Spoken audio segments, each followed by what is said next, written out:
Good evening, rather. Well, after still late afternoon, I'm your host, the Reverend Conrad Tillard, and welcome to another edition of Conversations with Conrad.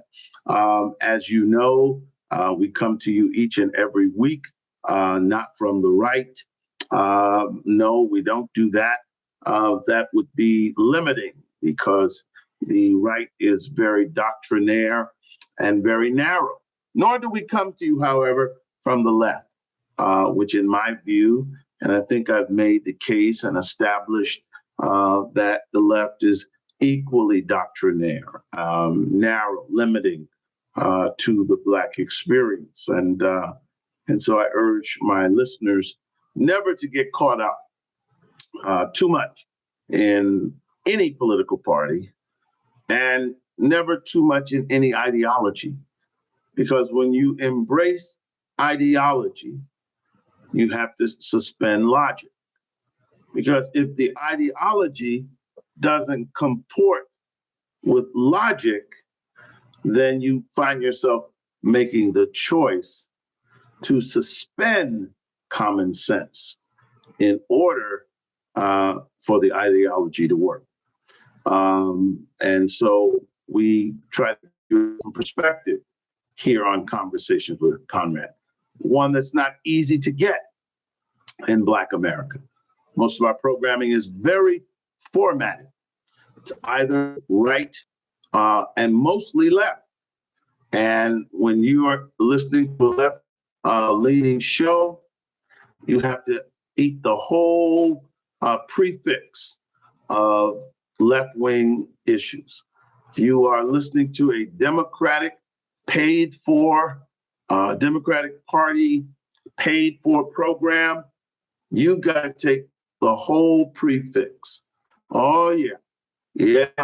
You got to take the Wall Street stuff, the Hollywood stuff. You got to take the abortion stuff, the trans stuff. You don't have the luxury, the Democratic Party today, to say, well, I think this is good, but I think we've gone too far here. We got to dial this back because that's not what the average person in America accepts or believes.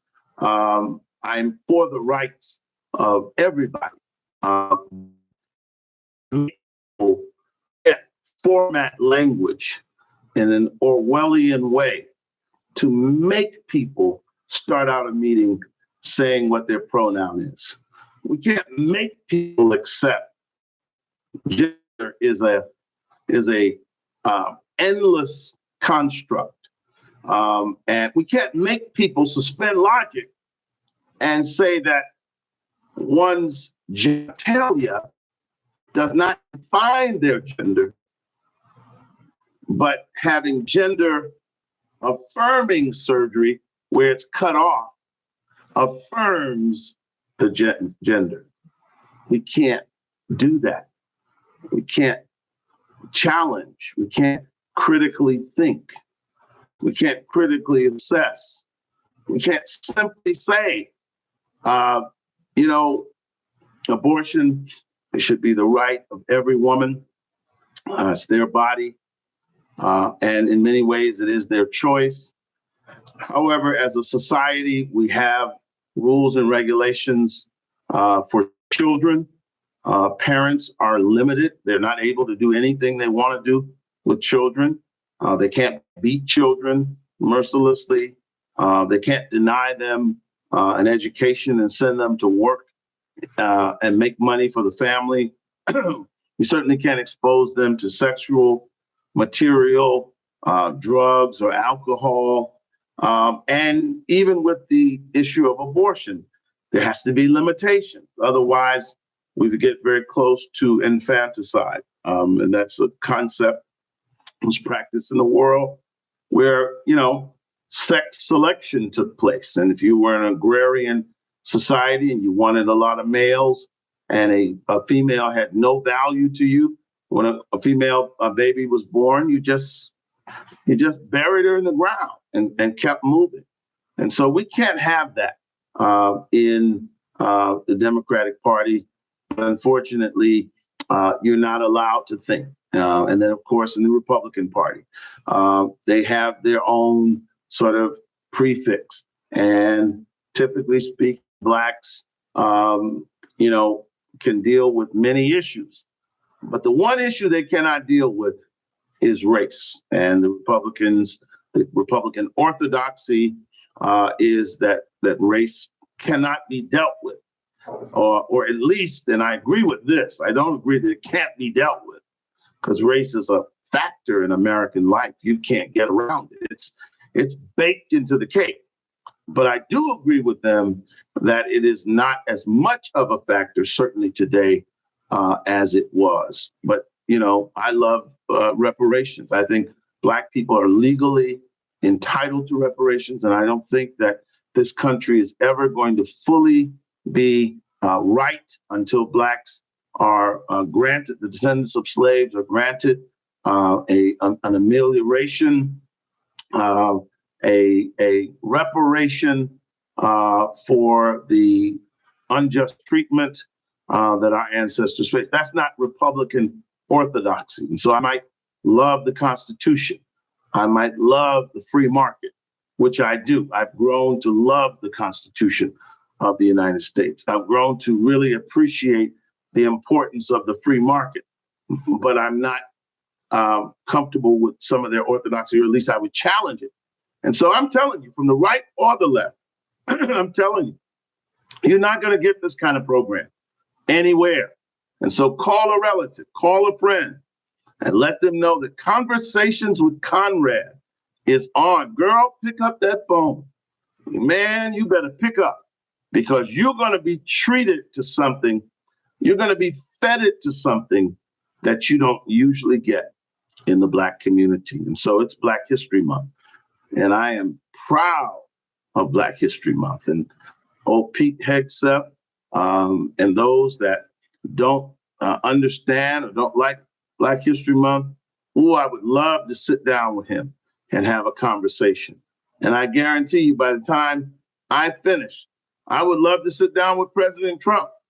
And I guarantee you, by the time I finished, he would understand why Black History Month is an indispensable part of American history. Today, I had to sort of deal with one of the programs that I like on X. It's a nice site. I agree with them a lot of the times. It's called Libs of TikTok, and certainly they stick it to the libs. They give the libs hell, and I always like when someone gives the libs hell. I always like when people chasing the libs a bit and remind them that they're not as smart as they think. Remind them that they're not as right as they think. I think that's very important. And so I had to get on the libs of TikTok today because they had taken a position against Lift Every Voice and Sing. And in a sort of tongue-in-cheek way, they tried to say that Lift Every Voice and Sing was sort of disrespectful to America, and that to embrace Lift Every Voice and Sing was to suggest that we're not one country. And of course, I saw it as a golden opportunity to remind the libs of TikTok that you just got that wrong. Okay, to remember that the libs of TikTok, you don't know about Black history as you should. You're not familiar with the importance of Black history, and therefore you have made a big mistake. First of all, you don't understand the importance of Lift Every Voice and Sing.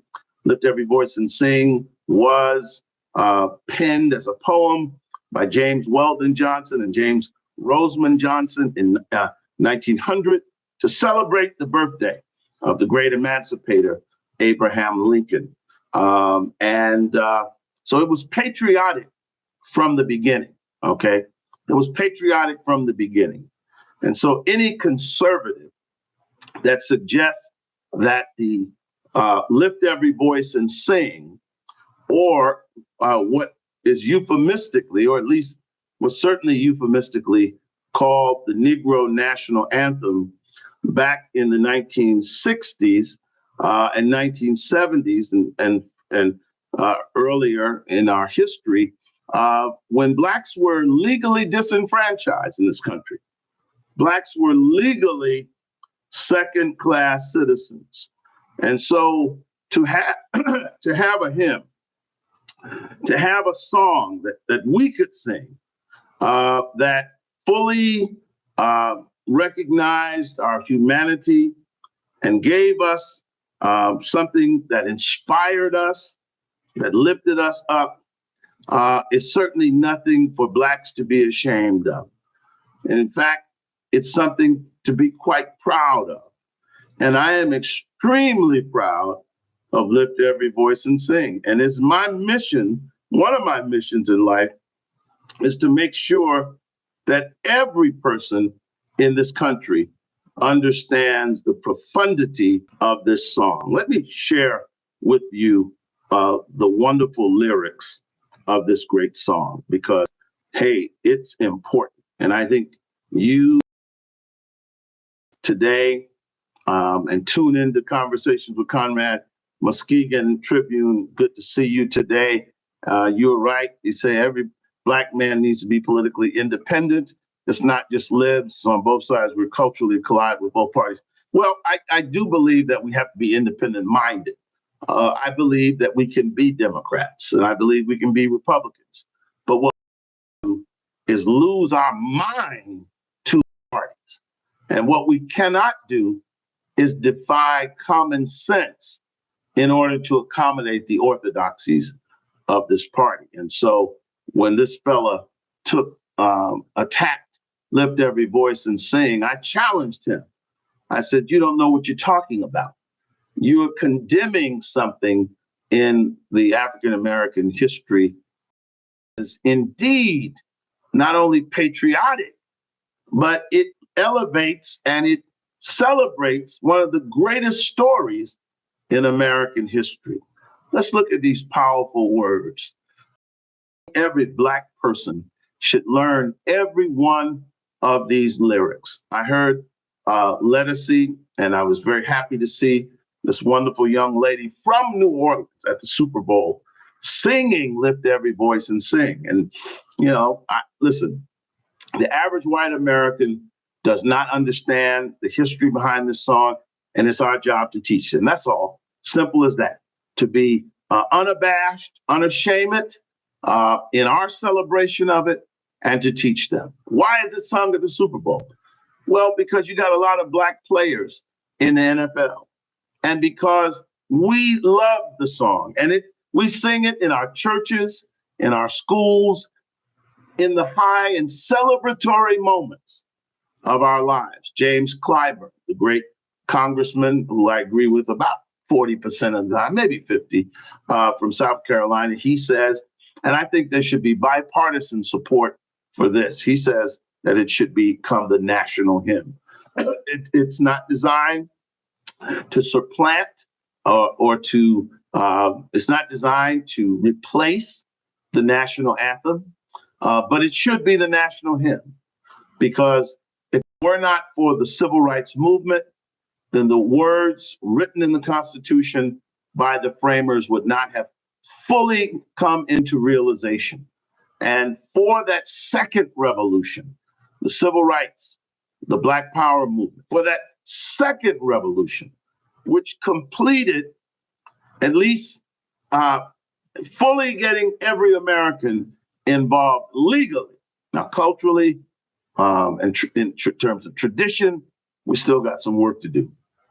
But legally, every American was included in the promise of the Constitution after the Public Accommodations Bill of 1964, the Voting Rights Act of 1965, and the Fair Housing Act of 1968. Lift every voice and sing to earth and heaven, ring with the harmonies of liberty. Let our rejoicing rise high as the listening skies. Let it resound loud as the rolling seas. Sing a song full of the hope that the dark past has, faith that the dark past has taught us. Sing a song full of the hope that the present has brought us. Facing the rising sun of our new day begun. Let us march on till victory is won, sang Lettucey. And in reality, that's about as much of the song as the average Black person knows. And that's problematic because we should know more than that, okay? That's problematic because we should know more than that. And so I want to just take a few minutes and show you where the power really is in that song, okay? It's in these verses, all right?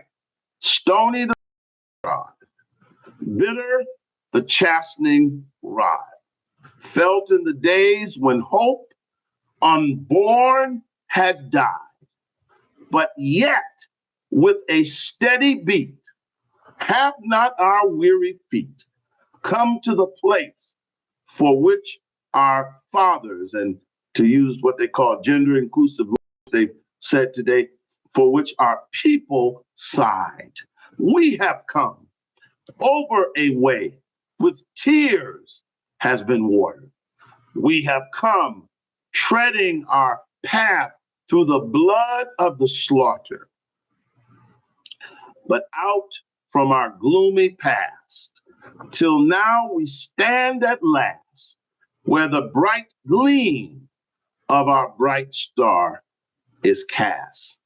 That's a powerful verse. And when we sing, lift every voice and sing, we should go through verse 2, because that's so important in terms of telling our story of our suffering, our pain, our hurt, and yet we march on. And that's the lesson we're not teaching our children today, because we don't know this song. We're teaching them about microaggressions.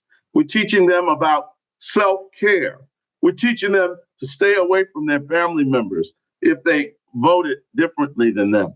We're teaching them about all manner of why they can't make it. And that message today of the progressive left, it contradicts with the fundamental message of Black people, that you have to be strong, that only the faith in God, trust God, and unity, looking to the hills from whence cometh our help, we can make it through any oppression that we face. We can be somebody. We can achieve. We can grow. We can soar. We can aspire to be anything we want to be. We're not teaching children that anymore. They're not learning this song. They know they're not like us, but they do not know lift every voice and sing. And they don't know the second verse. If they know lift every voice and sing, and they have to understand this verse, and we've got to teach this verse. Out from our gloomy past, till now we stand at last. All of the imagery is very important. And then finally, that third stanza, which is so important, because let me tell you something, without God, we aren't going anywhere. And that's why James Weldon Johnson and James Roseman Johnson summoned up the memory of God, God of our weary years, God of our silent tears, thou who hast brought us thus far along the way, thou who is by thy might led us into the light, keep us forever in your path, we pray. Lest our feet stray from the places, our God, where we met thee, lest our hearts drunk with the wine of the world. And that's what's happening to us. Yeah, that's what old Charleston White and entertainers are doing, and athletes making it rain in the club, and iced out jewelry and watches and rings, and sisters with mink coats and red bottom shoes, and all of these Bentleys and so forth, drunk with the wine of the world. We're drunk with the wine of the world. Even our churches, big productions, okay, reminiscent of the secular music world. Lest our feet stray from the places, our God, where we met thee. Lest our hearts, drunk with the wine of the world, we forget thee. Shadowed beneath thy hand, may we forever stand, true to our God and true to our native land. Let me tell you something. If that's not something you can be proud of, that's not a song that you would lift up, that you would say to our folks, stand on that, be proud of that, celebrate that, inculcate, ingrain, indoctrinate, hell, brainwash your children in that ethic. And that will indemnify them from the world when they're down, and when they reach the point where they don't think they can go any further. They'll summon up their ancestors and be reminded of how we got over, how we got over. My soul looks back and wonders how we got over. Muskegon Tribune says, Pastor Conrad, you using gender neutral language. Well, let me say this. In the case of a song, I certainly don't mind it because where it says in the original text, for which our father side, I don't mind saying for which our people side. That to me is not problematic because when you talk about the struggle of African American people, it has been both men and women. And since I think feminism, at least after after first generation feminism, I have no problem. First generation feminism says women should be treated equally. They should get paid to do the same job. Have no problem with that. Second and third generation feminism, I think, is a curse. It is designed to destroy the Black family. It is designed to divide men from women. It's designed to destroy the white family, the Asian family, the American family, the German family, the Nigerian family. And we have to be conscious of that. We have to understand what that's all about. And there are a lot of sisters that are embracing that ethic. And that is problematic. When you talk about second and third generation feminism, it is basically a sort of perverted ideology that privileges and literally elevates women above men. And when men do that, that's called male chauvinism. And when I was coming up, if you did that as a man, you were called a male chauvinist pig. And I think that what's good for the goose is good for the gander. If you're an obsessed feminist, then I think you should be called a female chauvinist pig.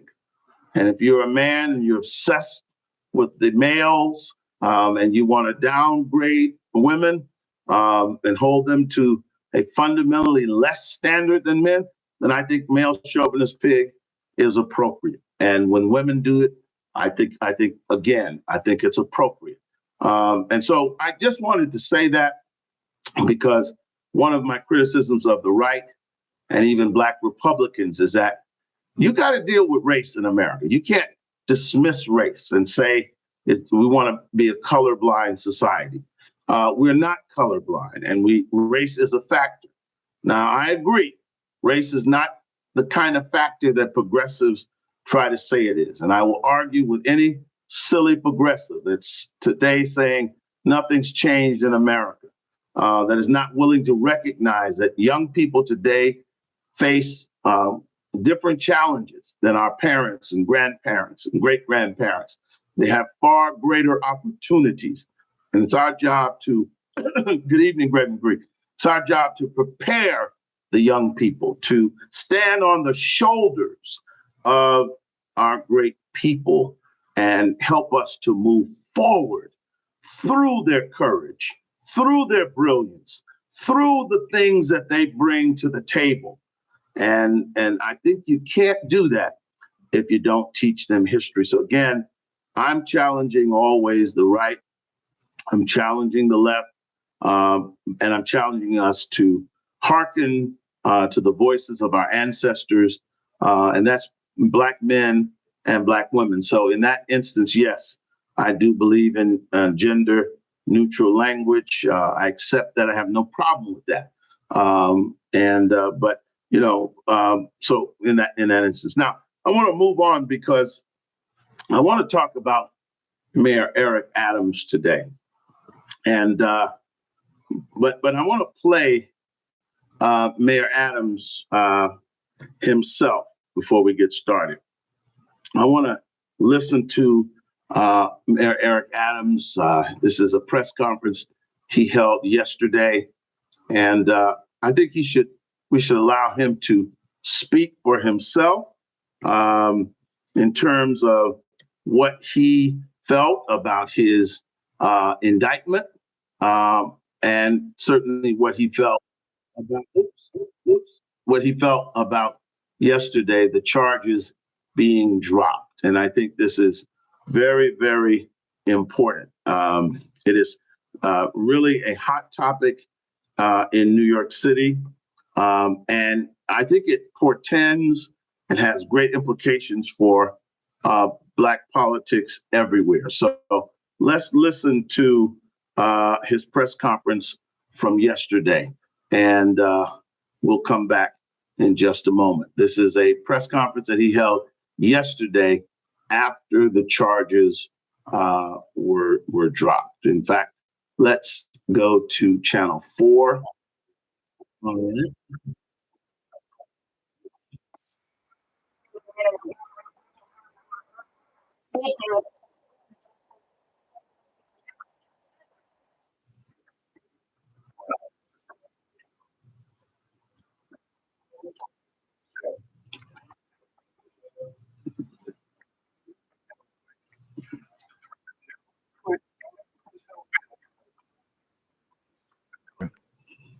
It is worth repeating the facts because many sensational and false claims. So let me be clear. I never ask anyone to break the law on my behalf or on behalf of my never. And I absolutely never traded my power as an elected official for any personal benefit. No witness ever came forward publicly to make claims against me. None of the baseless threats from prosecutors of new charges and new evidence ever materialized. And this case will no longer continue. Psalms 34:1 says, I will bless the Lord. His praise shall continually be in my mouth. So I thank the Justice Department for its honesty. Now, we can put this cruel episode behind us and focus entirely on the future of our city. It's time to move forward. Despite the fact that I am no longer facing legal questions, I also understand that many New Yorkers will still question my character. And I know that I must trust. I've learned a lot over the last year. And this experience has been humbling. But as we have been dragged through this unfortunate prosecution, I never took my eyes off what was important, you and your family's future. And because of that, our city government has never been stronger. Just look at the figures. We have achieved record drops in crime, record increases in affordable housing, and the highest number of jobs in New York City history. And I want to repeat that. Double-digit drops in shootings, homicides, and subway crimes. The most new housing built in a 3-year period ever, and the most jobs ever. We moved more than 185,000 migrants through our system and out of our care. We helped put $30 billion back into the pockets of New Yorkers through direct assistance. And we enrolled more children than ever into early childhood education programs while reducing the cost of childcare to less than 1/10 of what it was when we came into office for working families. We put thousands of new police officers on our streets and in our subways. And we connected thousands struggling with mental illness to services. That's right. Hidden beneath all the shocking headlines, full of rumors and accusations, all the innuendos and insinuations, the real news is that the women and men of my administration have delivered for the working people of New York, just like I promised we would. Those are the facts. Many people continue to feed whatever false narratives they want, but no one can dispute the numbers. Continue to improve those numbers even more month after month and dedicating myself to the values and fights that New Yorkers believe in is how I will restore the faith in those who have lost it in me. And it would be how I reward the faith of those who believed in me for 4 years ago. Giving hope again to all New Yorkers who want to see their city thrive. You know who I am? All you have to know about me is where I am from. Who I am is not in the headlines. It is in my history. It's the same place as you, working class, struggling to survive. Love with this city, even when it lets us down. I grew up in a place where justice always seemed out of reach. My family was betrayed by a city that didn't care enough about us. And that's why I fought for you and will keep fighting for you, because I am you. And that is why you can trust me to keep moving this city forward. It's been the most difficult 15 months of my life, but my inspiration was knowing I was fighting for the people of this city. So many of those are still facing their own difficult challenges every day, just like my own mother did when she worked 3 jobs to raise 6 children. If you work hard enough, New York City should give you a chance to succeed. This is our great promise. This is my promise to you. Hard work, real results. In a city, and a mayor you can be proud of. Thank you, New York.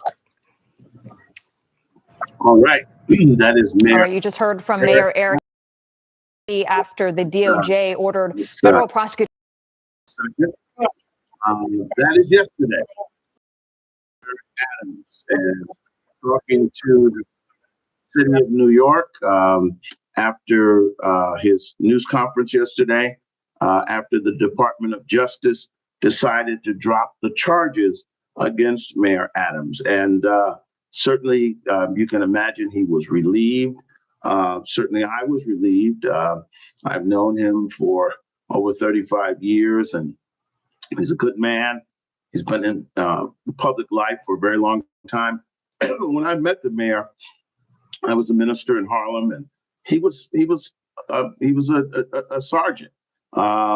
And I will say, to his great credit, that at that time the leadership in New York were people like Reverend Calvin Otis Butts III, Reverend Sharpton, C. Vernon Mason, the great Alton Maddox, myself, and Bob Law, and we had a great fellowship. James McIntosh, of course, and all of the established leaders, Congressman Rangel, Sutton. I mean, people like Al Vann, John Flateau, Archie Spigner in Queens. Floyd Flake. I mean, we had a great cohort of leaders in New York City. And one of the things that you have to say about Eric Adams is that even though he worked on the police force, he was right there with us. There wasn't a shooting, there wasn't a police brutality case that man was not at. And let me say this, because Black folks forget. I mean, Black folks are about the most "what have you done for me lately" people that the world has ever known. You can dedicate your life to Black people, and boy, we will forget in a heartbeat and leave you out there. We will weigh you down with pressure and then celebrate your fall. But see, I don't forget people. I don't forget that man and the group that was with him, and the Guardians Association, Black police officers who have dedicated themselves to being guardians of the community. See, these little silly socialists that are running around in political office today, they were in diapers in those days. They have accepted the left-wing socialist, Marxist-Leninist excess dribble and draws of the Panthers, because they had a lot of good, but even they realized by 1974 that all of that old revolutionary stuff, fighting the police, was a dead-end strategy. And see, that's where this anti-police stuff comes from, okay? And there's not a society in the world that you don't have police. You can go into Africa, you can go to ancient China, you can go wherever you want to go. And believe me, if it's a society, they've got police.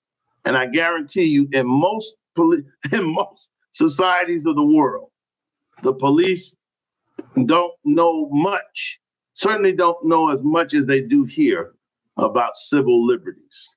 They're not bound by the law in ways our police are bound by the law. Now, when we were struggling in the 80s and 90s, and those like Reverend Daughtry who go back to the 70s. It's true.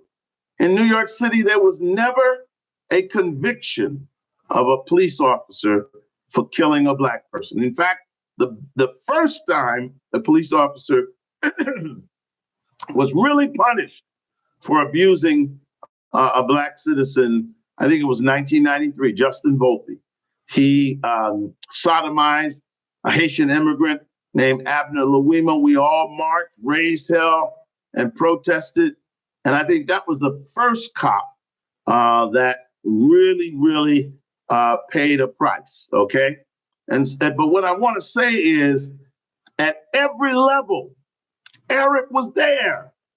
And the difference between Reverend Butts and Eric, the difference between Reverend Sharpton and Eric, the difference between Alton, the difference between myself is after we went to those rallies, after we protested, after we marched in the street or went to jail or raised hell at those press conferences and meetings, we didn't have to go into a police force and be a sergeant under captains and the top brass. We didn't have colleagues as young white officers from Queens and Brooklyn and Staten Island.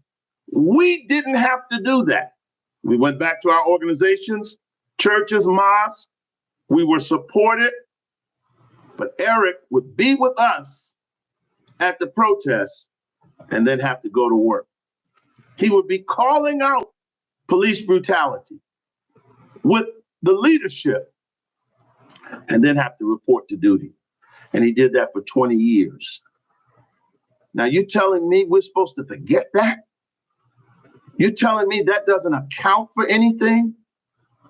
You telling me because he was indicted, we as Black people who know the history of Black elected officials being disproportionately targeted? Come on now. Don't be hypocritical. Don't seize upon this brother's vulnerability now. And because you may think that he's vulnerable, you may be playing footsie with other candidates. You may be trying to figure out whether he's going to make it or not. And all of a sudden now, well, the mayor has been indicted, and I mean, the Justice Department dropped the charges. I mean, an indictable offense, a grand jury indicted. Come on, Reverend Sharpton. I've been with you in the courtroom when you faced 66 charges of income tax evasion. I've been with you in alternate rallies where you reminded us that a grand jury can indict a ham sandwich. Don't switch up on Eric. Don't switch up now. Some of you that are jumping out here in the media talking about a damn indictment. We have always known that an indictment in front of a grand jury means nothing. If they want to get an indictment, they can get it. And that's not an indication of guilt in any way. What's the smoking gun? Now, we have stood up for Black politicians forever in this town. And in many times across the country, we've abandoned them. O'Brien Benjamin was the lieutenant governor, state senator from Harlem. They beat up on him, rattled the cage of corruption. The poor brother had to resign. His family suffered, only to come out later that he was exonerated. He didn't do anything. Mayor Ernie Davis, one of my mentors, up in Mount Vernon, investigation, pulling out boxes and boxes, a dog and pony show for the citizens of Mount Vernon.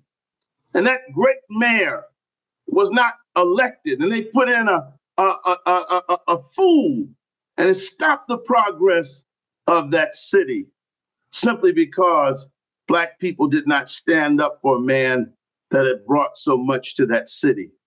We stand up for who we want to stand up for. All right. Yeah. Yes, we do. And generally speaking, we don't really care that mayors have problems. I know my mayor in Washington, D.C., Mayor Marion Barry, we loved him because every problem he had, it was a personal problem. It didn't affect his leadership, at some point it would ultimately do that, but we loved him so much. He was mayor for life.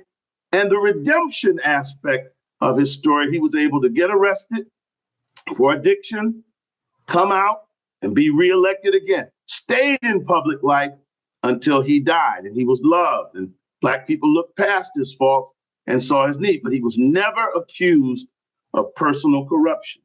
Trayon White, they got a city councilman down in DC now.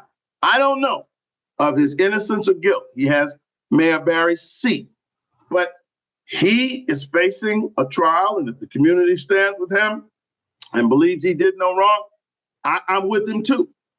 But he has been photographed taking money. Eric wasn't photographed taking money. There's no allegation that he was taking money from anybody. The only allegation I heard is he helped to get the Turkish embassy open. Are you kidding me? That's what mayors do. I don't care if it's a church. I don't care if it's a restaurant. If you can't get your CTO, if you can't get your certificate of occupancy, you call in every politician you know, saying, hey, man, I'm trying to get my restaurant open. Restaurants, embassies, it brings business to the city, commerce. That's what mayors do. They facilitate the problems of people in their city. That's not personal corruption. Chokwe Lumumba down in Jackson, Mississippi. He's facing corruption charges. I don't know if it's true or not, but they got him photographed on a yacht, talking to some developers about money. Where's the smoking gun with Eric? So if you can support Chokwe Lumumba, if you can support Trayon White, if you can support, hey, Al Sharpton was on trial for 66 counts of income tax evasion. He wasn't an elected official, but he was a leader, and we stood behind him. And Alton Maddox brilliantly got him off of every charge.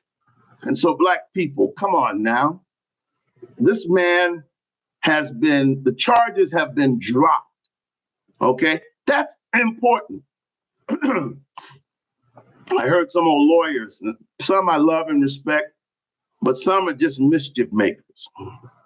Well, the Trump administration, they dropped the charges, but he had to go and kiss the ring. And you see, they dropped it with prejudice. That means Trump can bring it back anytime he wants. So Eric has now got to do the bidding of Trump. Well, you didn't say that when he was indicted. When he was indicted, the governor of the state of New York could have removed him at any point. Was he doing the bidding of the governor?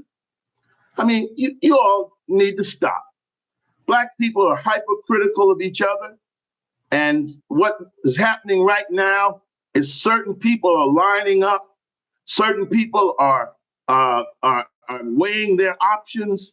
And one of the things that is convenient for them, that Mayor Adams has struck some kind of accord or relationship with Donald Trump. You remember what Donald Trump said when he came to the Al Smith dinner. He believes that he has been prosecuted unfairly, that the Justice Department was weaponized against him, and he has recognized when that has happened to other elected officials. And I don't think there's a Black leader worth their salt that will not recognize, and there's historical chapter and verse going back to the 70s when the National Council of Mayors was raising the issue that Black elected officials are targeted, held to a higher standard, and more often prosecuted. Now, why all of a sudden have we forgotten about all of this now in the case of our mayor? And why aren't we celebrating with him that the charges were dropped? There was nothing there in the first place. You know it. There was nothing there. Where's the smoking gun? Where are the witnesses that were supposed to come forward? They didn't materialize. This case, if you remember, it happened during a time when Mayor Adams had said that the federal government, and the president at that time was Joe Biden, and he said to Joe Biden's administration, you've got to fix the immigration problem. Now, Eric Adams is a Democratic mayor, He's like a lot of Democratic mayors. When that brilliant governor in Texas, hey, listen, you like him or not, the most brilliant political tactic in the last 10 years was him sending migrants to big cities, New York, Chicago, all of these sanctuary cities. He even sent some to Martha's Vineyard. And I guess he figured the good progressives up there would welcome them and share those huge estates with them and give them, them in those fine schools, and maybe they work at the country clubs, or maybe they would grant them membership at some of the beach clubs, etc. I guess that's what he thought. I don't know. But Eric, like most Democrats, he went down, met the buses, and said how wonderful New York was. It's welcoming to immigrants, and that was his posture. And he did everything possible.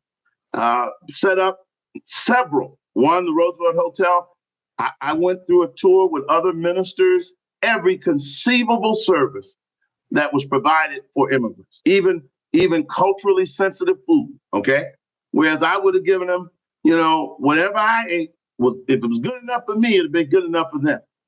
But the mayor provided culturally sensitive meals for the immigrants. But guess what happened? The rubber met the road. I got homeless people. I got taxpayers. I don't have the money. And then he thought, wait, this is not a city problem. It's not a state problem. The federal government has to handle this problem. President Biden, you got to fix the border because we can't survive like this. You remember Eric was scheduled to go to a meeting with President Biden. He was down in Washington, and the first member of his team was raided. You remember that. And there were a series of other raids, okay?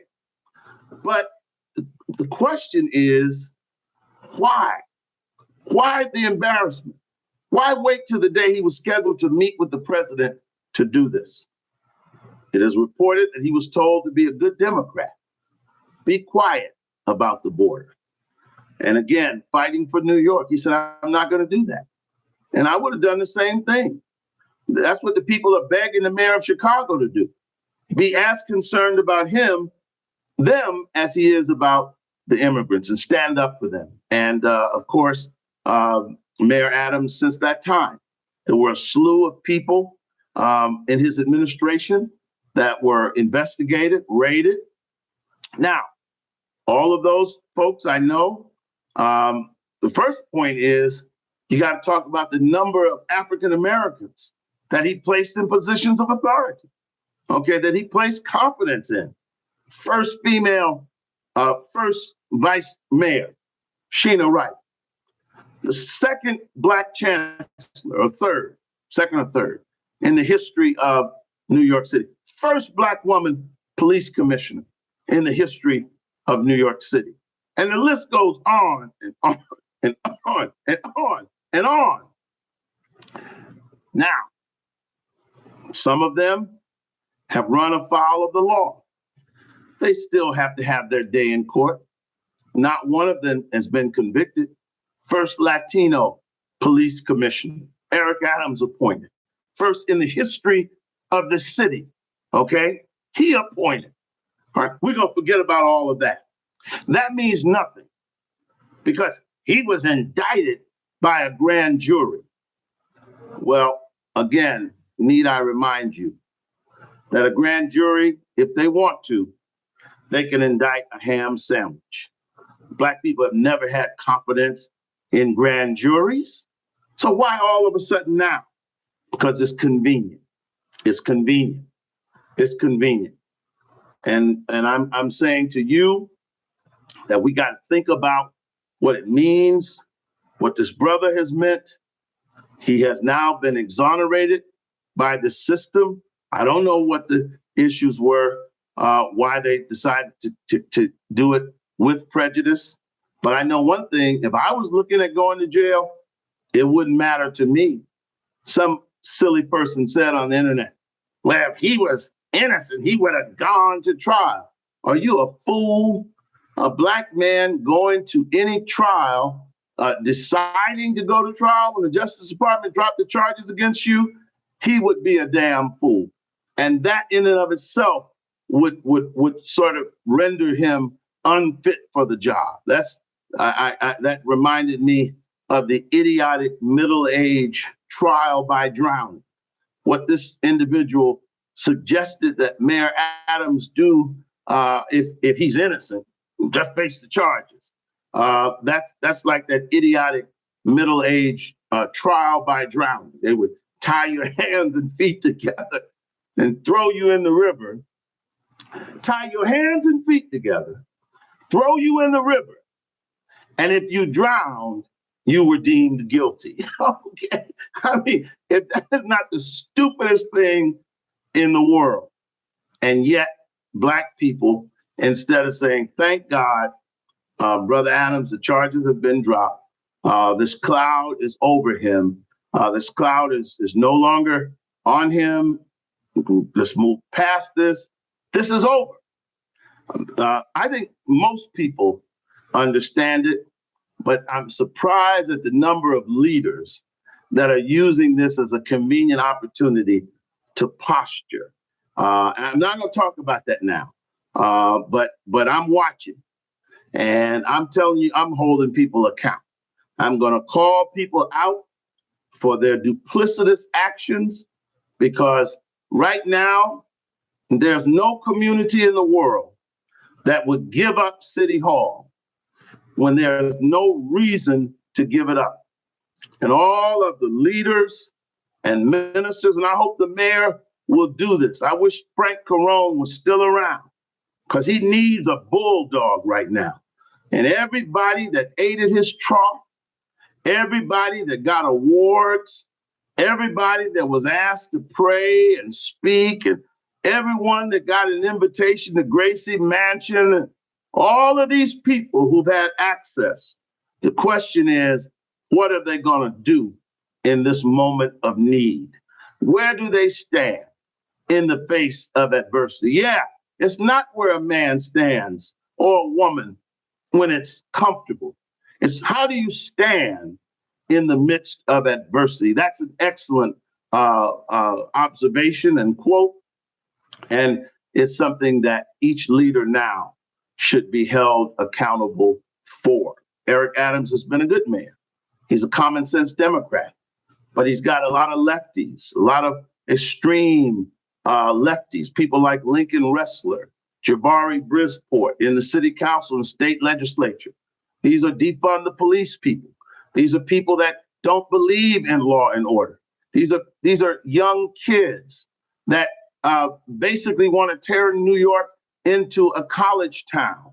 These people don't know about seniors. They don't care about seniors.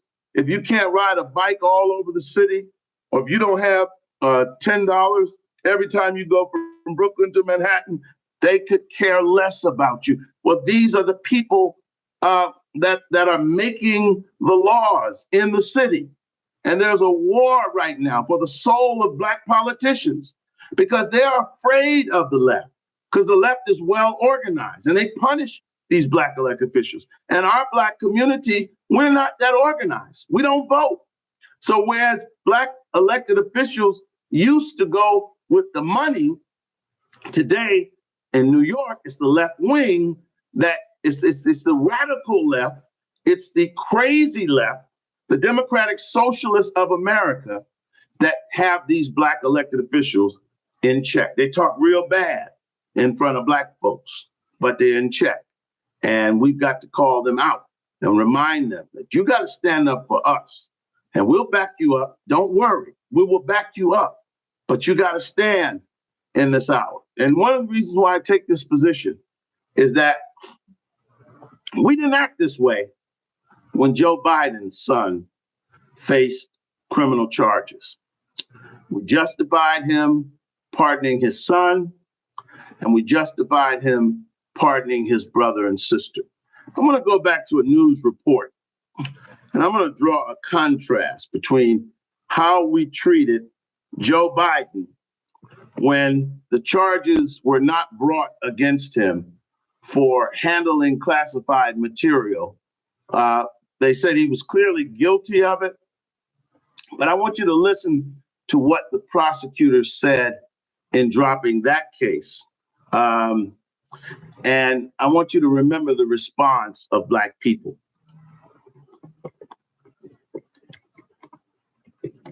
Let's go to the tape.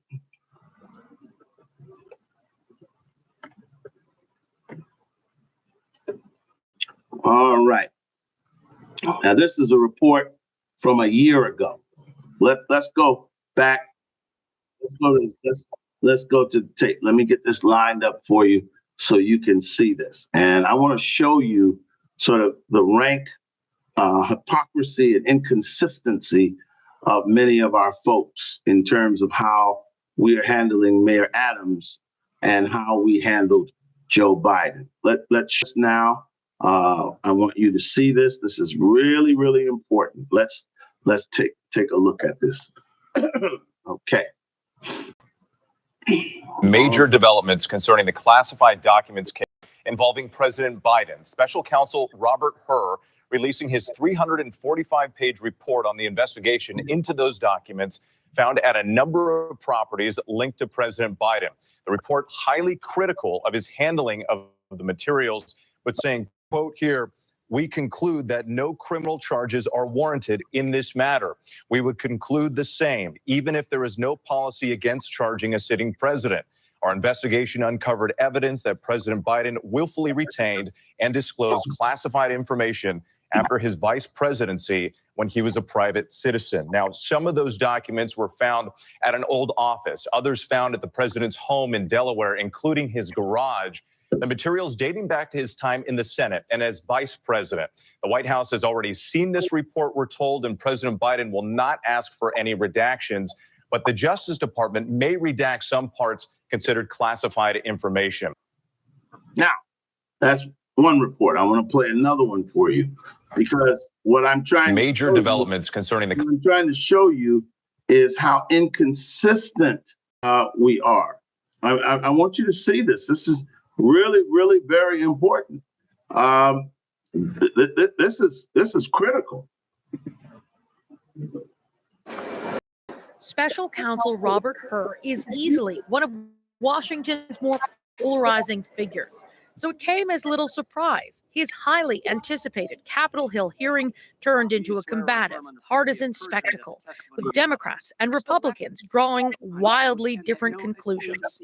The Hur report represents the complete and total exoneration of President Biden. Joe Biden broke the law. But because he's a forgetful old man who would appear sympathetic to a jury, Mr. Hur chose not to bring charges. Hur defended his decision to not charge Joe Biden, despite his report finding evidence that he knowingly and willingly retained classified documents. As I said, the report is not an exoneration. That word does not appear in my report. Hur stood by his justification, saying prosecutors would likely lose a jury trial since Biden comes off as a sympathetic old man with a poor memory. My assessment in the report about the relevance of the president's memory was necessary and accurate and fair. Democrats accused Hur of painting Biden as a senile old man to help Republicans in the election. But you chose a general pejorative reference to the president. You understood when you made that decision, didn't you, Mr. Hur, that you would ignite a political firestorm with that language, didn't you? Congressman, politics played no part whatsoever. Republicans also cried foul, saying Donald Trump should have been treated the same way for his handling of classified documents. Despite significant differences in the cases, they called charges against Trump unfair. But the fact that the only person being prosecuted for this offense happens to be the president's political opponent makes this an unprecedented assault on our democracy. Lawmakers delivered performances that will play well on social media with their respective voting bases, which is largely how this hearing will be remembered. Katie Simpson, CBC News, Washington. Okay, I want to stop there because again, this is again is an example of how you look at a white Democratic politician. Black people have a different standard Joe Biden was found that he had improperly handled classified material by his own Justice Department, okay, from the time he was a senator, a vice president, and president. And you heard, you heard the report that he broke the law, but the Justice Department decided in that case that they wouldn't win the case, so they didn't bring it. And they said because he would seem and come across to the jury basically as a doddering old man. And now the Democrats, of course, celebrated when the charges were dropped. In fact, I have Biden, and I want to go to that. They celebrated when the charges were dropped, and they didn't question it. They didn't question when the charges were dropped on President Biden. They celebrated. They said the matter's over. And they wanted to go on with business as usual. Now, of course, we found out later that Biden was basically a doddering old man that was not qualified or capable any longer to be the president of the United States. The Democrats didn't acknowledge that until a disastrous debate performance in the last election, 3 months before the presidential election. Nancy Pelosi, all of the elected officials in the House and Senate said, Biden, you must drop out.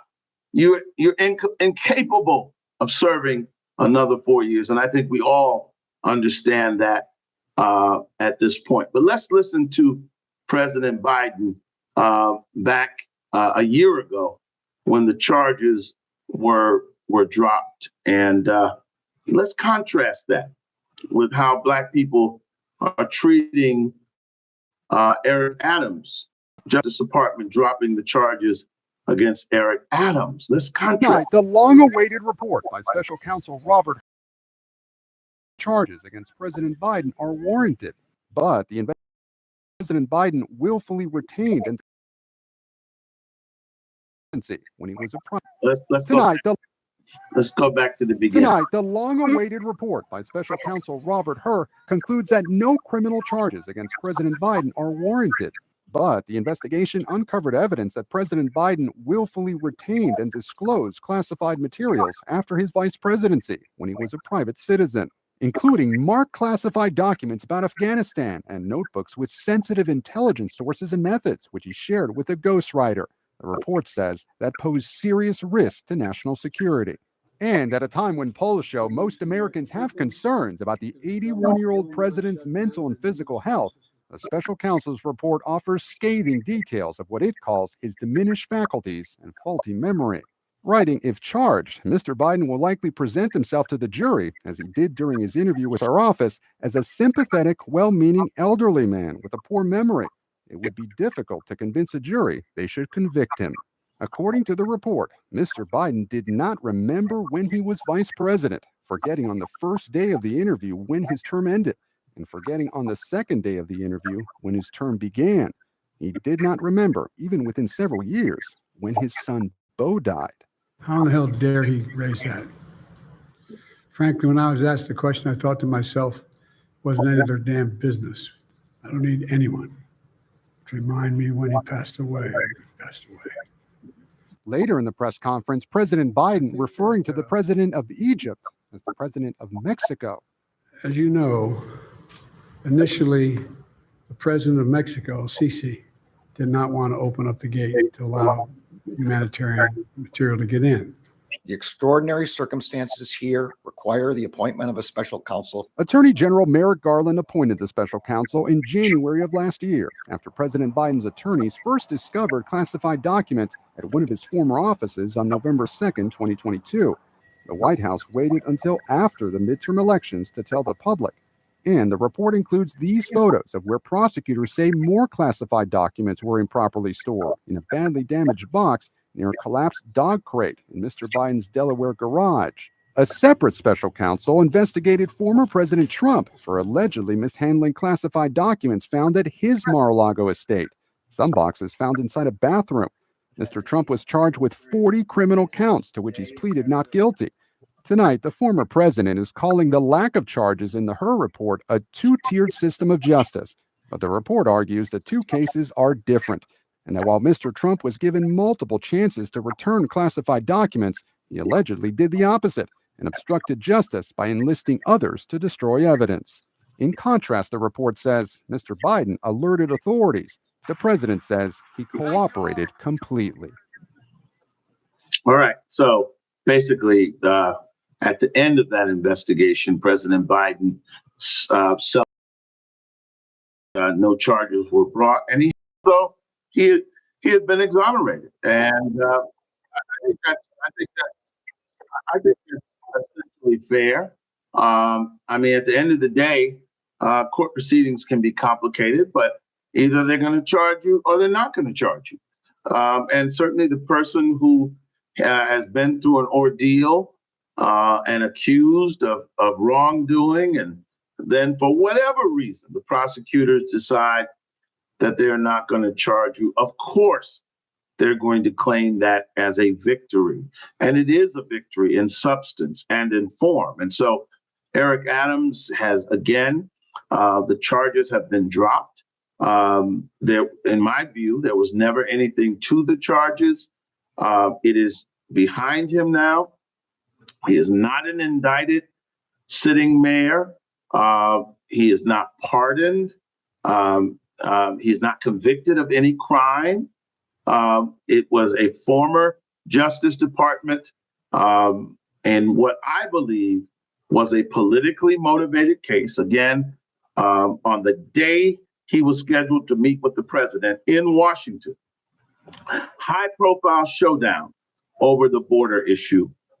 He had to rush back to New York because some of his people were being raided by the FBI. And I don't know how much convincing it would take, and it shouldn't take much, to convince Black leaders that the Justice Department, the FBI, have always been used politically, and to act now, as I see some of them doing, as though they are astounded why Trump is questioning our FBI, why Trump is denigrating our Justice Department.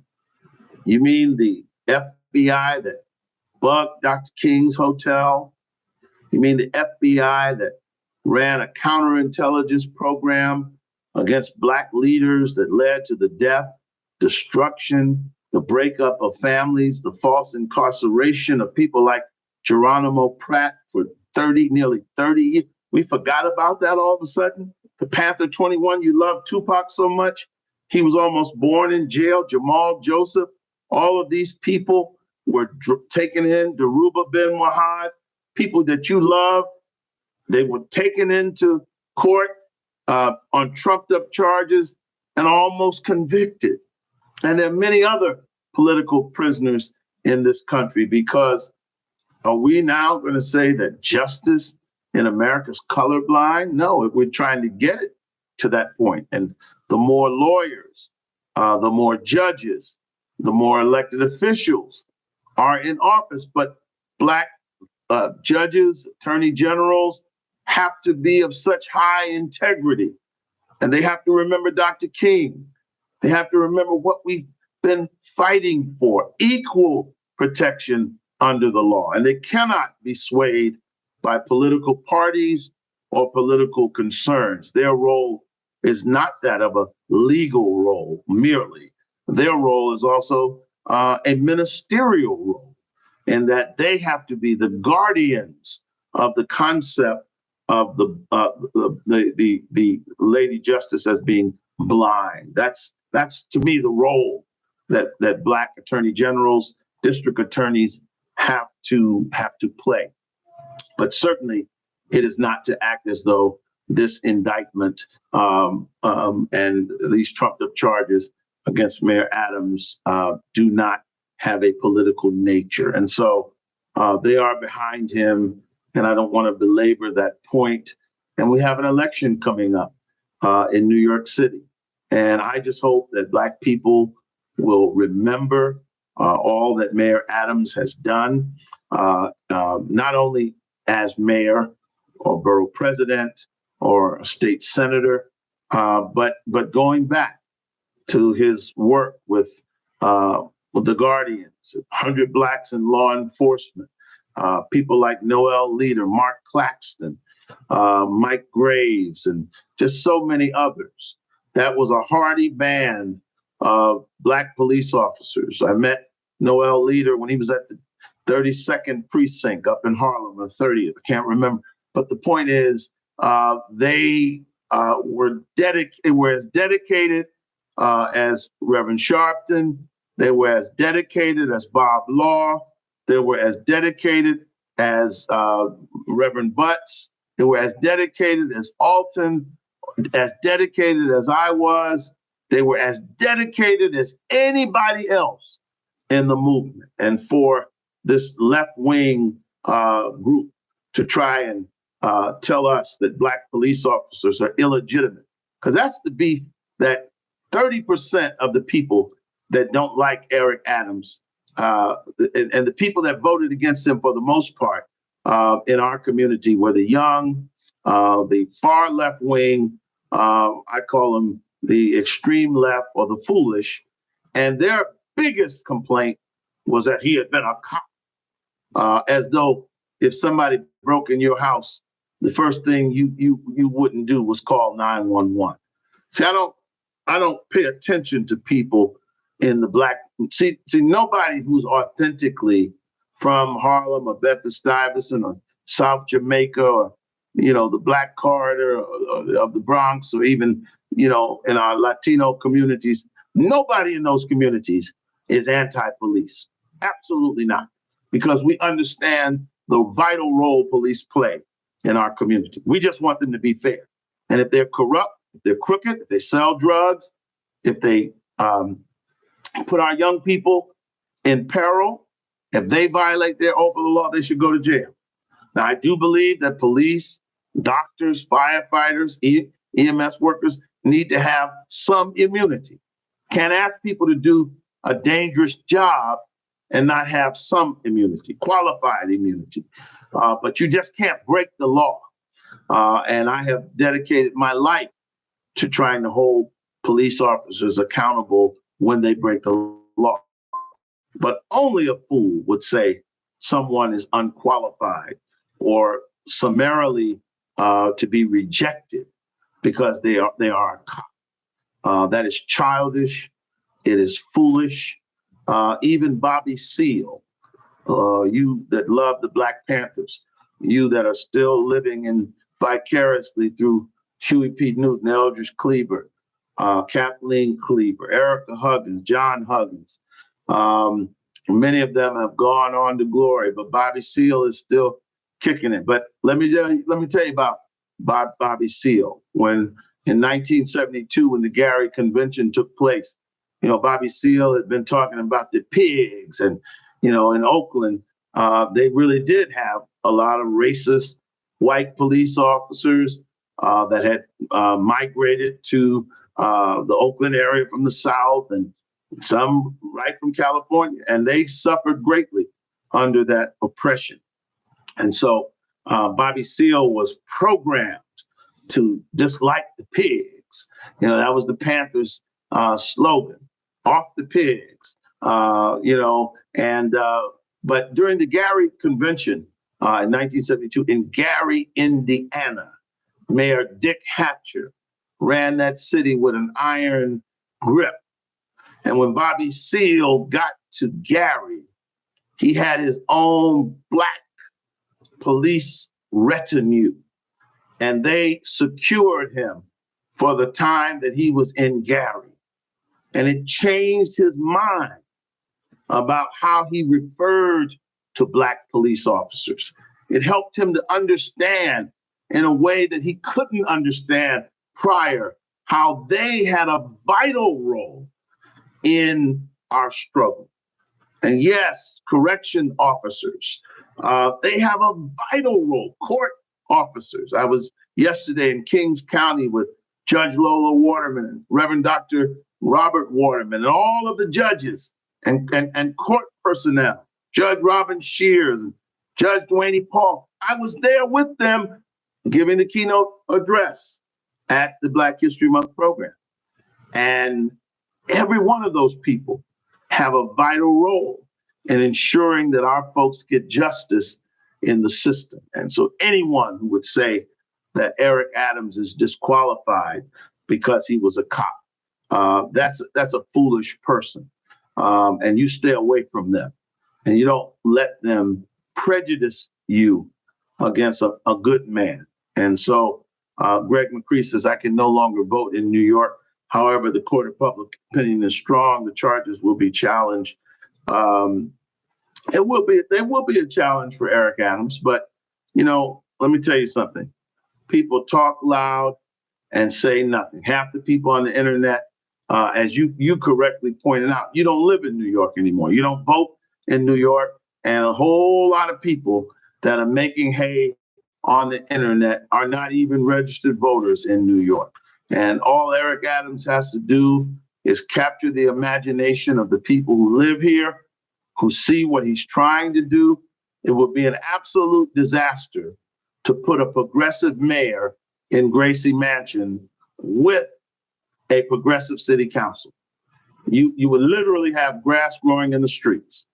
You think the streets are bad now. You think it's bad now. If you put a progressive mayor, Bill de Blasio for 8 years, destroy this city. Now, I'm going to be honest with you, and some of you may not like it, but in the last 30 years in New York, we had a good mayor in David Dinkins. Unfortunately, he only got one term, and I'll close on that today. And then we had 5 terms of Republican mayors. 2, Rudolph Giuliani. 3, Michael Bloomberg. And I have to say this, that those Republican mayors, along with David Dinkins, made this city the safest, cleanest big city in America, most vibrant, viable city in America. And 8 years of a progressive, they call them on the conservative stations, the dope from Park Slope. Bill de Blasio put this city in the toilet. Now, those of you questioning Eric, do you question the money for mental health that went to the de Blasios? And we didn't see the program. We didn't see the outcome of it. Some of these same people criticizing the mayor, they were tight with de Blasio. Do you use the same standard in judging him? See, Greg McCree, the problem with some Black folks is that, I heard a rabbi once say that he wasn't talking about Blacks, he was talking about his own people. He said one of the luxuries of slaves is that they have few luxuries. They can't determine when they report to work. They can't determine when they go to bed, what they eat, what they wear. He said, but one thing they can do is complain. And it is unfortunate that in the African-American community, we love to complain about leadership. I don't care if it's a pastor of a church. I don't care if it's a principal of a school. I don't care if it's a city councilman, state representative. I asked a pastor friend of mine once, and he was also an elected official. And I said, brother, what's worse in terms of Negroes criticizing you? Elected official or pastor? He and I both knew that a pastor has a hell of a job trying to placate and satisfy the people. And they're often complaining. Well, they complained about Jesus. They complained about Moses. Many people now are talking about how great David Dinkins was. And we forgot, we turned against him too, put our personal agenda over him. He was only a one-term mayor. But now they're hearkening back to David Dinkins. Well, Mayor Adams is nothing like David Dinkins. But back then they were calling him an Uncle Tom. Okay? And that's the same thing the people in Jesus' day did. They hearkened back to Moses. They were elevating and privileging Moses over Jesus. But what they didn't say is that they had given Moses hell too. And so that's the price of leadership. Heavy is the head that wears down. And every leader that's over an organization that's sitting in judgment of Mayor Adams, they ought to be ashamed of themselves, because they know right in their own organizations, people who have worked for them talk about them like the world, or at least in the country, the greatest city in the world. Yes, he's got thick skin. But my point is, Greg McGree, why would the charges drop be a challenge? It's not like we don't know Black folks don't get justice in the courts and from the Justice Department. And so it should be easy. We should see what it is. It was a political case from the beginning. It's been dropped. It's over. Let's march on. 4 more years. Eric Adams is a blue-collar man.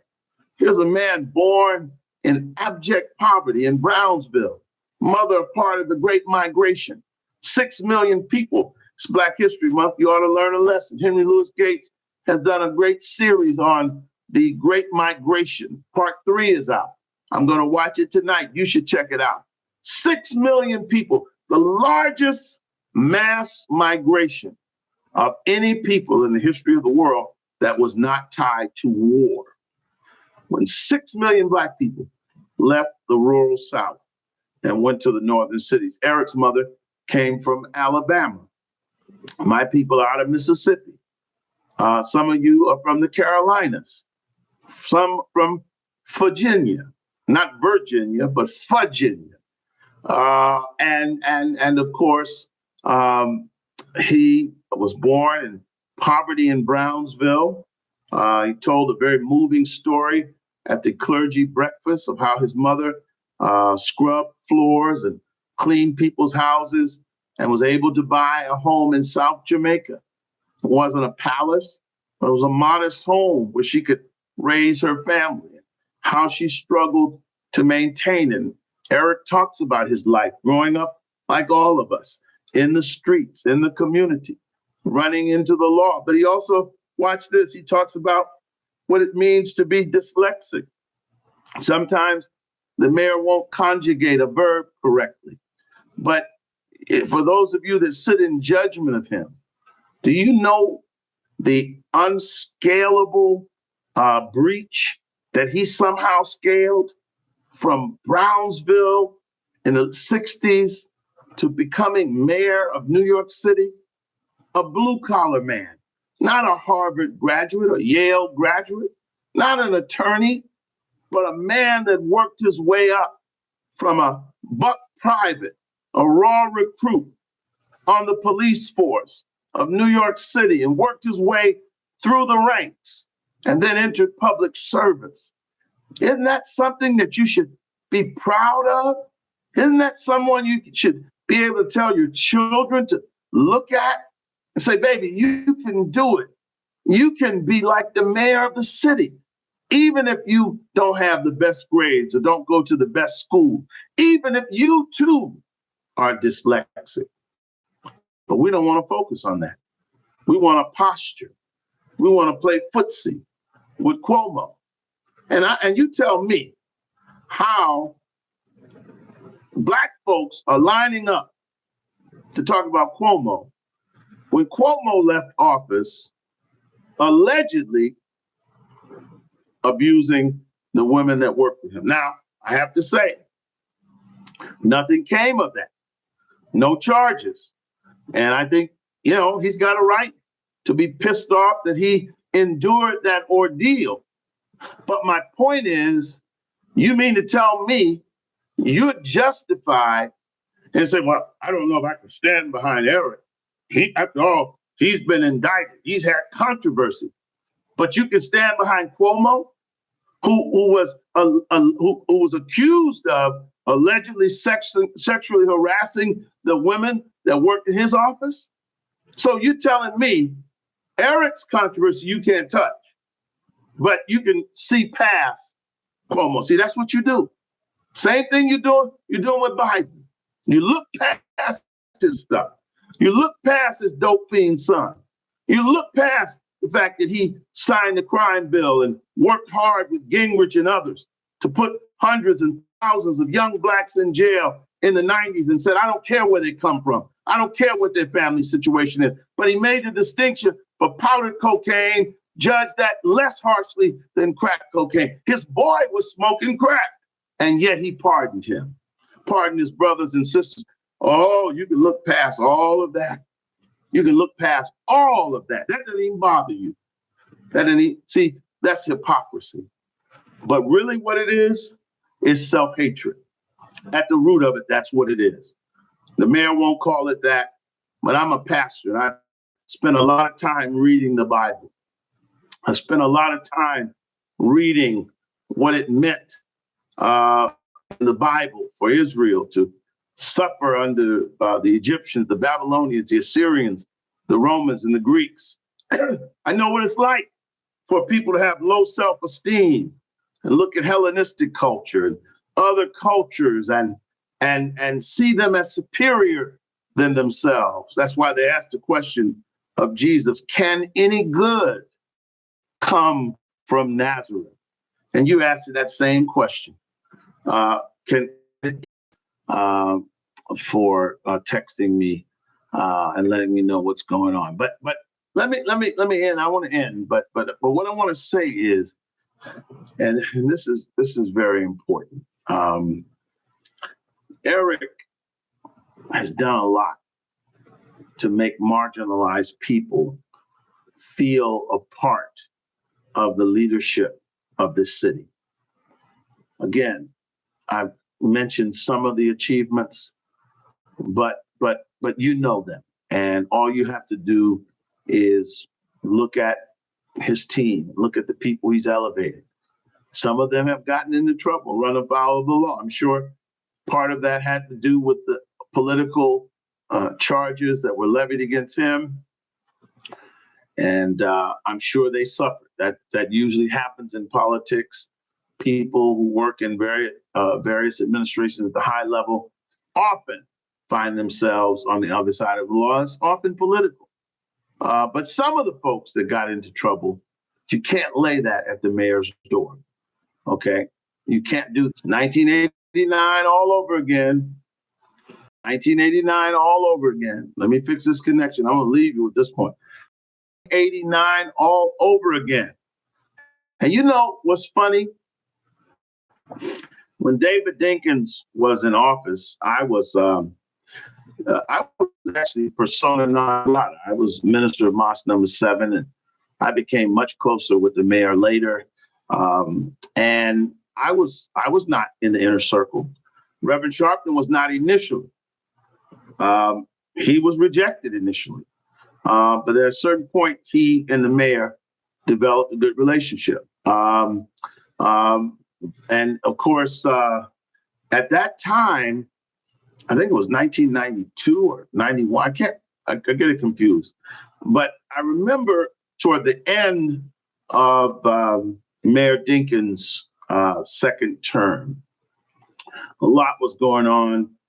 There had been an accident in Crown Heights, and there was a lot of racial strife in Crown Heights between Caribbean Americans, Blacks, and Jews. And we had announced in the nation that we were going to have a rally at Yankee Stadium. I met with I was a wonderful commissioner in New York under, I think he served under Mayor Beam and Mayor Koch. His name was Jack Walsh, Commissioner Walsh. And Commissioner Walsh was a great friend of the nation. He was an Irishman. And he walked us into Mr. Steinbrenner's office, and we really were excited about having a rally at Yankee Stadium. I think the date was October 30th, but it was the same year as the election, same season. I think, yes, this was late October or mid-October. It was right after the World Series, because the World Series is over in October. And the election was the first Tuesday in November. And the rally and the election were like a week apart. And Mayor Dinkins was worried. He was hemorrhaging white support because of Crown Heights, and through Congressman Rangel, they asked Minister Farrakhan at the time if he would not come to New York at that time. Now, the nation's idea was we'll have a huge rally, and we'll encourage people to support Mayor Dinkins. But he didn't want that. He didn't want that. He felt that would be too polarizing. And I never will forget, he had not really been that kind to Minister Farrakhan. They had not really had a relationship. But the minister put Black empowerment over his rally. And he said and agreed that he would not come to New York in late October. I think it was 1992 when the election was, because Giuliani was gaining. They had almost like a Ku Klux Klan rally down at City Hall, and Mayor Dinkins was trapped. But the white support for Mayor Dinkins was diminishing, and it was growing for Giuliani. He had narrowly beaten Giuliani in '89, and I never will forget, the minister agreed not to come, and I was shocked. But it taught me a great lesson. And he taught me that, this is important for us, but it's not more important than Black unity, Black political empowerment. And through the offices of Congressman Rangel, he said, if you don't come to Yankee Stadium in October of '92, I promise you I'll get the Garden or the Javits Center, and you can come later. And of course, we didn't come, but Mayor Dinkins did lose.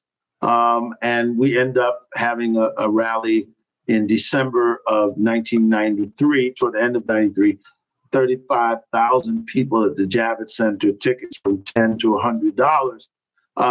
And I would just say that to me is a great place to end tonight, because a lot of folks have aspirations. A lot of folks are being promised right now things by other candidates.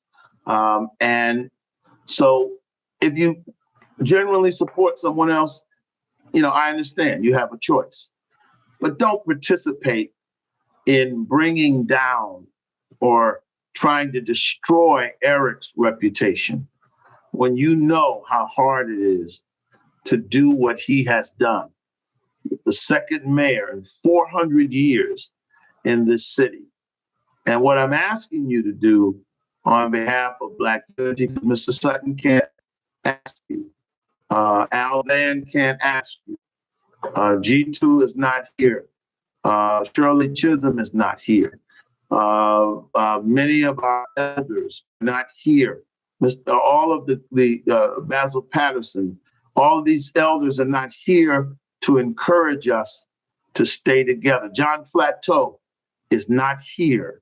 And so we cannot ignore these wonderful people who paved the way for us and go to Nut City. Mr. Tatum is not here anymore. Andy Cooper, all of these great, great people that helped us to become a strong community. And now we are in City Hall. And I don't think that you could convince me that there's no legitimate reason for us to give it up. That's it for tonight. I thank the people from around the country for listening to all this internal New York business that may not be interesting to you at all, may not be relevant to you, but sometimes we're going to talk national issues. Sometimes we're going to talk statewide issues. Sometimes we're going to talk global issues. But tonight, we're taking care of local business. because we got a primary coming up in June. And Black folks are going to get behind Eric Adams, working class people. You know, it's nice to have a working class mayor. It's nice to have a mayor like Fiorello LaGuardia that walked through the streets of New York. He'd slide into Yiddish in the Jewish community. He'd speak a little Italian when he was in the Italian community. He'd hang out with the brothers and sisters up in Harlem. The little flower was someone trying to be the mayor for everybody. It's nice to have a mayor like Eric Adams, who's lived in Brooklyn, lived in Queens. I thought he lived in Harlem, because when I was in Harlem, he was there almost every day. It's good. Yeah, let's keep pushing. So thank you. I want you to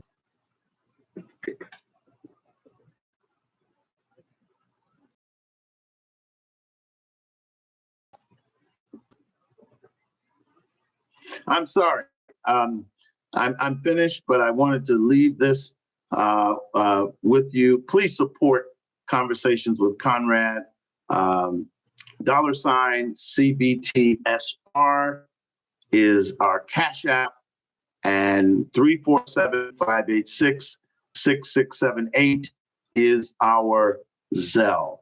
Please support this kind of independent analysis. Please support this kind of courageous. See, leaders don't do like this and see which way the wind blows. Leaders lead. Leaders define the issue. Leaders give other folks something to think about and to debate about and to talk about. And that's what we need today. We need leadership. And so I'm asking you to support this platform. You will not be in the pocket of the Democrats. You will not be in the pocket of the Republicans. If you support this program, you will have independent sources of information. You will have a third perspective, a third eye, as James M. Toomey, Bob Slade, and Judge Pickett, they're gone too. So it's only those of us, it's only a few of us. Betty Dobson is out in the Midwest. All of these folks that used to be Barbara Ann Tier, these are people that held us to a standard. And I know Barbara Ann Tier would be with Eric Adams. And so please, my brothers and sisters, let's continue to stand together. And one of the ways you can do that is supporting this program. We got a better camera. We're working on some other things, but I'm asking you right now, like, subscribe, and by all means, tonight, help us here on this program. Have a good evening. God bless you. God keep you. Until we meet again, not from the right, not from the left, but common sense from an African American perspective.